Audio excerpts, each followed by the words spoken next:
This is a 2009 Audi A3 1.9 TDI Sportback 5-door. It's a 8PA model code and it's doing some funny things with the doors and the central locking. It's got about 150,000 miles. Basically the driver's door sometimes locks and unlocks, sometimes doesn't. The rear door on the driver's side doesn't do anything at all. And then the front door on the passenger side also locks and unlocks when it chooses. I've already started to have a look at this and I'm going to show you what I'm going to do to try and fix it, show you what the problem is as well. So before we go any further, you may find yourself wondering, are there any codes stored related to this problem? Good question. Yes, there are. I've got VCDS because I do a fair amount of work on Volkswagen Audi Group cars.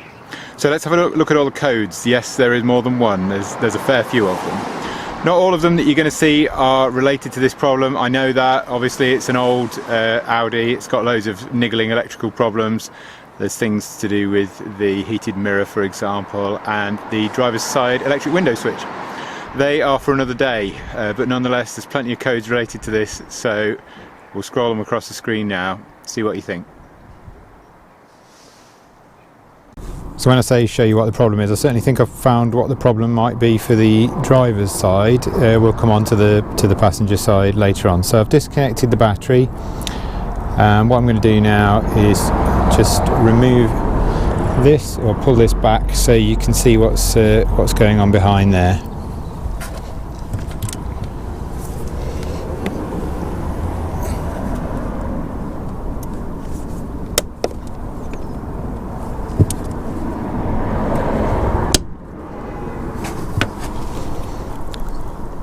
So it's got two clips each side.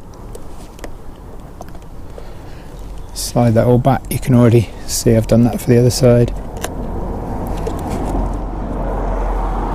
And what you might have spotted already, but I'll just take you in a bit closer, does not look very good. So we've got broken insulation on at least two wires. We've got a broken wire there, another broken wire there. So that may well be the cause of our problems. It definitely needs fixing, so I'm going to fix that and then see what happens afterwards. So when I first found this, I thought about soldering it, but actually by the time you've got a load of solder joints in there, solder joints tend not to be as flexible as the original wire, and you also got heat shrink on top of each of them. There's not going to be much space inside these bellows for it all to flex and move about as the door opens and closes. So I thought I was actually in for a whole wiring loom, which wasn't too pleased about because that was going to be expensive. But then I found this, which is basically a new plug with new length of wire, and it's long enough that the soldered joints are going to be inside the door, so it's going to be able to flex just fine. And this kit, I'll leave a link in the description to this kit. This kit comes with a load of these heat shrink solder joints to make a nice neat job of it. So I'm going to fit this now and see how we get on. So the first thing we need to do is take the door card off. There's one screw under there, one under there and one behind there. I recommend you always use plastic tools when you're doing this to minimise damage. Pops off.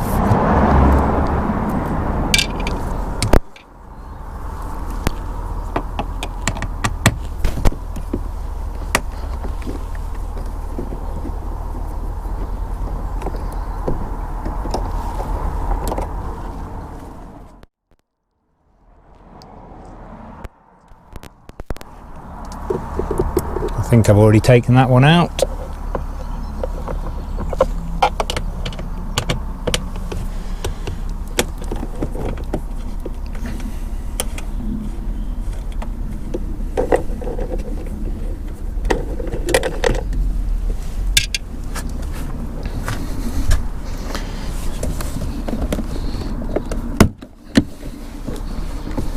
Now after you take this off, so pull it off at the bottom and then lift it up.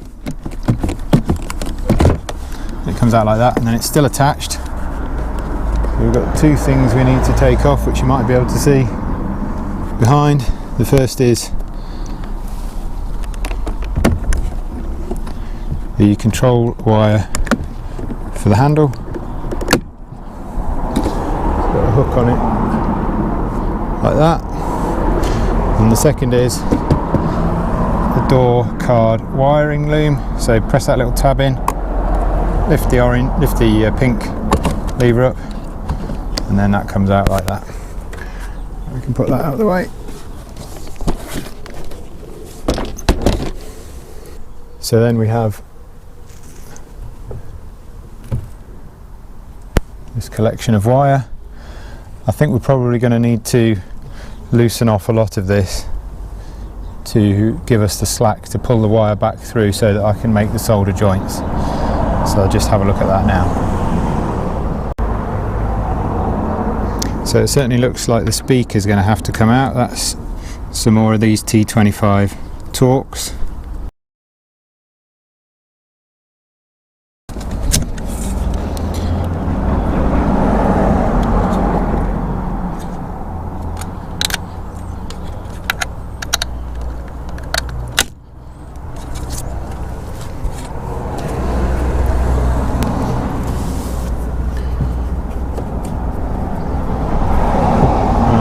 Feel the wiring loom there. You can see how wiggly it is. There's no point in me putting the camera inside to show you because there won't be enough light for you to see. What you might be able to see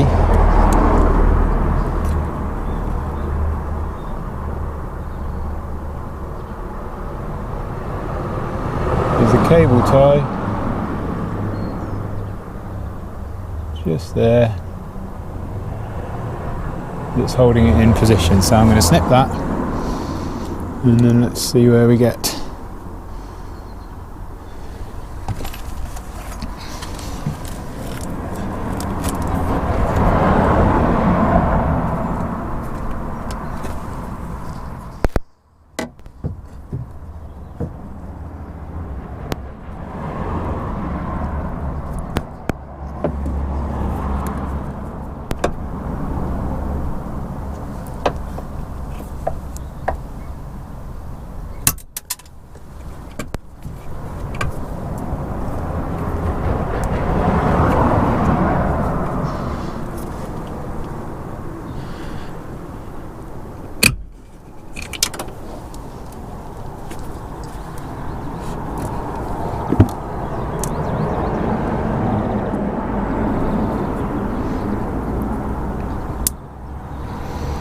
Okay, so that's a little clip that hopefully we're going to be able to reuse with a new cable tie.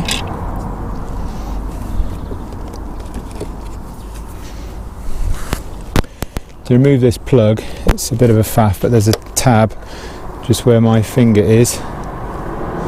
Behind there, you need to press in whilst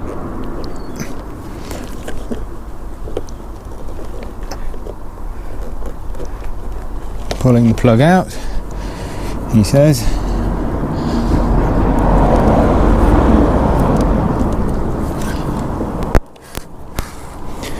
Usually I would advise not pulling a plug out by the wires, but because this one's going in the bin,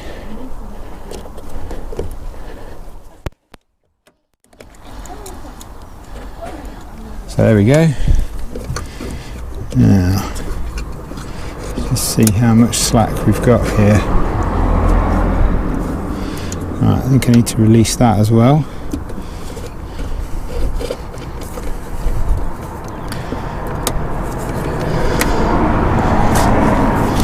And that may well be enough to make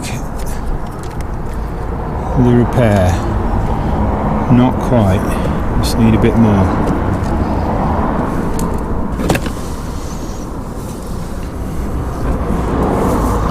So it looks like it comes out of this one next.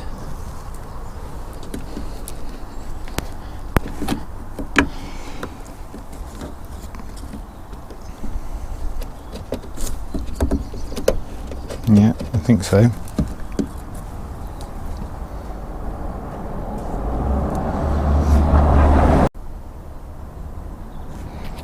So I just went to Put my gloves on because I sense I'm about to rip some skin off a knuckle any minute now and get another one of my trim tools. I'm using this one to just put behind these rubbishy plastic clips. You see I've managed to just damage one there, but the other one came out okay.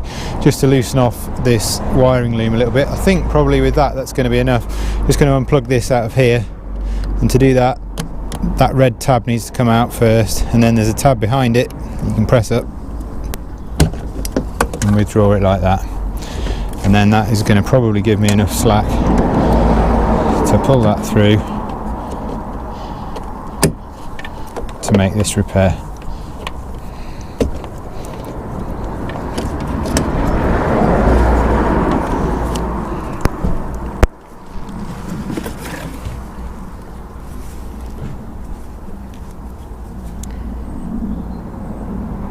Might want a little bit more.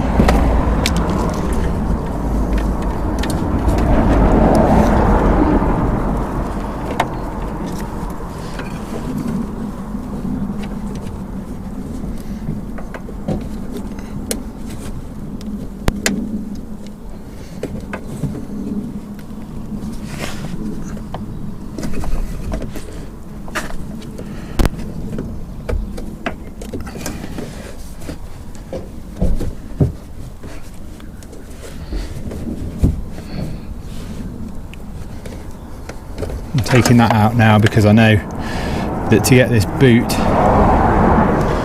back on there, it's going to be much easier with this piece off. Right, that's a bit better. I think we still need a bit more slack.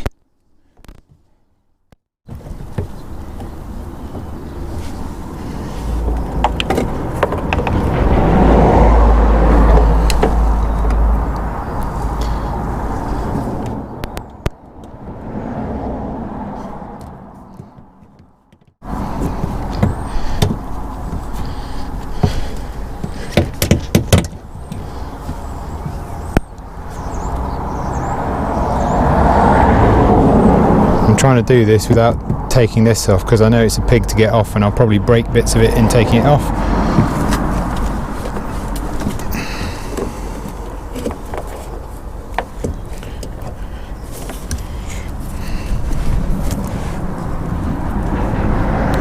Right, I'm pretty sure we've got enough there.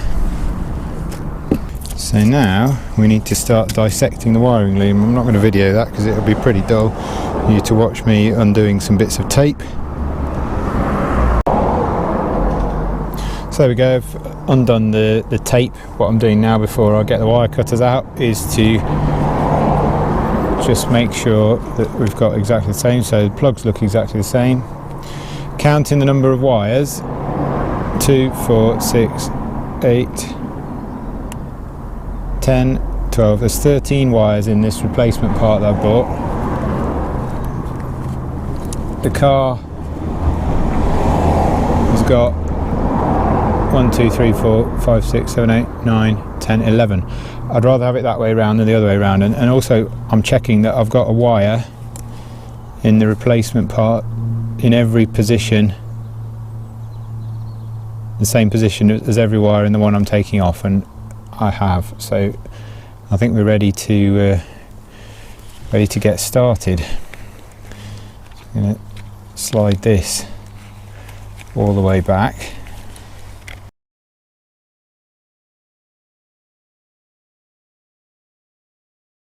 Okay, so I was all ready to cut the wires, all set up, ready to go. I've got this boot cable tied back here, and then I realised that actually having to slide that boot back over a load of soldered connections afterwards was a bit of a daft idea. So what I'm going to do is just chop all of the wires, put the boot onto the new piece, and then do the soldering after that, and then the boot is already in the right place where it needs to be, and it's just going to be much easier to thread it all back in afterwards.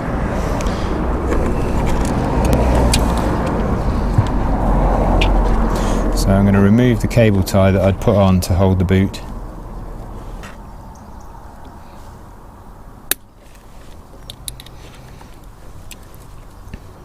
Right, so here we go. I'm going to do them individually actually, just in case. There shouldn't be any residual current in anything because I've cut everything, but just in case there is, I'm going to chop them individually.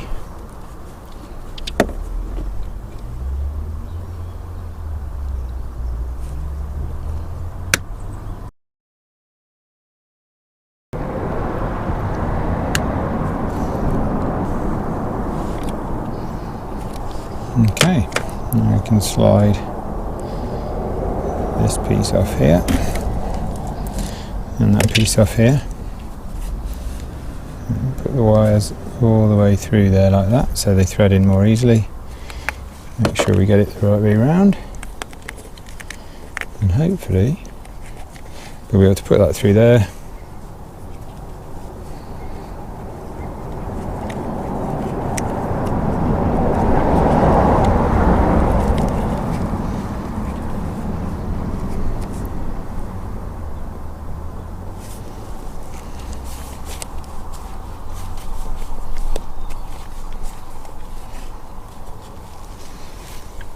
Bring that right back like that, with the plug there. I'm just going to put a cable tie on there to hold it all back. In fact, probably just put that there like that, with a cable tie on it. I'm going to need to be able to see the plug to make sure I'm getting the wires right, because the colours on this replacement part are not identical to the colours on this car.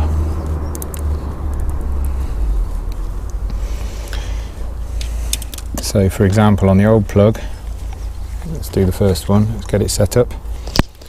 On the old plug, I've got the two largest diameter wires at the end. On the old plug, the positive was red and green, and on this new one it's just red, and then the brown is the same. So we could do the brown, certainly. We should start with that one. There's two brown wires here, so making sure we've got the larger of the two.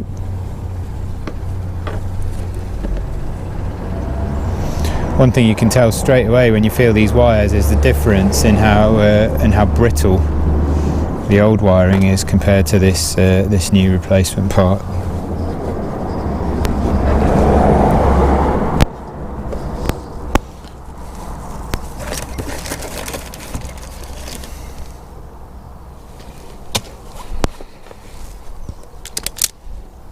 So, oops. Got jammed with something. Try that again. Not enough tension. Try that again. Hey. So I was going to use these connectors that came with the kit because I thought they were soldered connectors where you heated it and the solder melted in the middle and joined the wires. But actually it turns out they're crimp connectors. I'm not too fond of crimp connectors in general, so I'm going to use my own solder links, where you do have a bit of solder in the middle there that melts as you heat it with a heat gun, and then the heat shrink either side grips the wire in place. So I'll just show you one of those, and making sure we're using the largest of the brown wires to join this.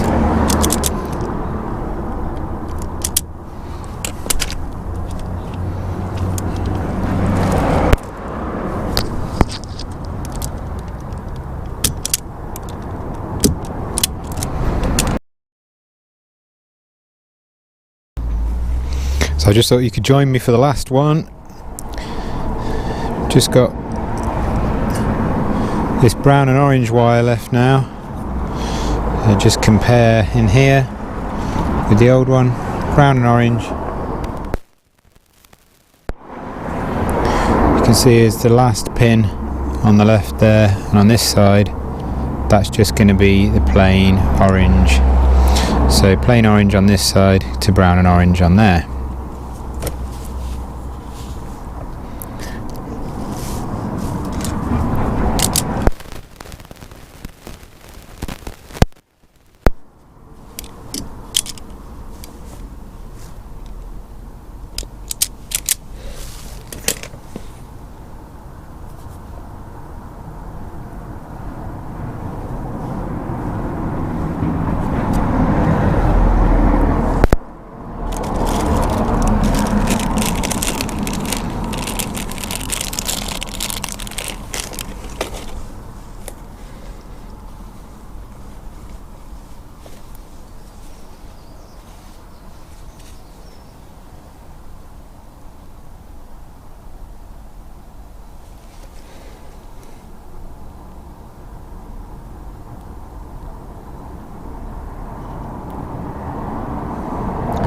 So making sure the wires overlap and they're both in the middle of that solder band, so that when it melts it's going to be in the best position.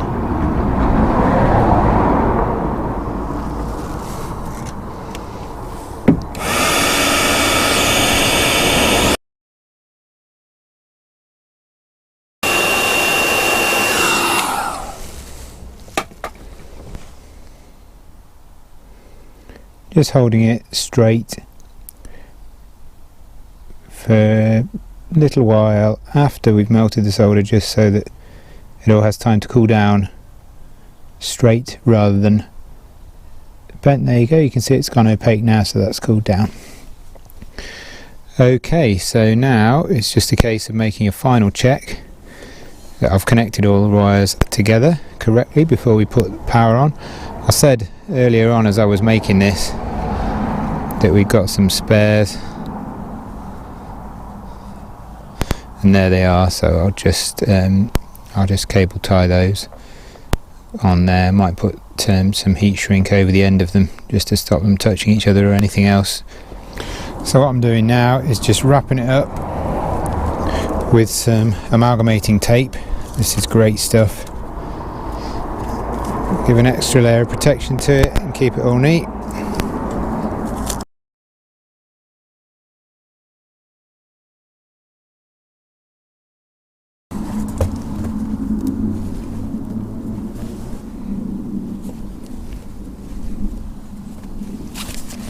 Okay, so there we go, the wiring repair section is all spliced in. Now it's just a case of putting everything back together. Hopefully this will be fairly straightforward for you. It's just reversing the steps I've shown you already. The main thing I found you had to be really careful of is making sure that you route the harness properly around the window track, so that the window doesn't catch it when it goes up and down. There's a little clip that you saw me remove, and then so that goes onto the metal track, and then there's a cable tie that holds the harness in place. So just make sure you're routing that so it doesn't get caught by anything as the window goes up and down, as I say. So with everything back together, time to give it a test, and I am really pleased to tell you that both doors on the driver's side now work absolutely fine. So that's a really satisfying repair. It was a really annoying problem because you had to reach over to open the door, that type of thing, and also the car wasn't secure because it wouldn't lock. So really pleased that that's fixed. Can't say the same for the passenger side, unfortunately. So after doing this repair on the driver's side, I went and had a look, pulled back the wiring bellows on the passenger side front door, and guess what I found? More cracked wires. No broken ones this time, but lots of cracked insulation, so obviously then moisture can get in, the wires can touch and cause a whole load of problems, and that's undoubtedly why we've got the issue with the passenger door. I say undoubtedly because having done the repair, the passenger door is now fixed as well, so good stuff. I did another code scan. All of those codes that you saw at the start of the video to do with the CAN communication and to do with the central locking the doors, they've all gone. So yeah, a really pleasing fix, really good result. I hope it helps if you're facing a similar situation with your car, if you're following along at home. If it did help, if you found this video useful, interesting, whatever, then I'd be really grateful if you could subscribe to the channel. Helps spur me on to produce more content like this, and it also means that you'll be informed, you'll get to see new content as I publish it. So that's us done for this one. Thanks very much for watching, and I look forward to seeing you next time. Bye!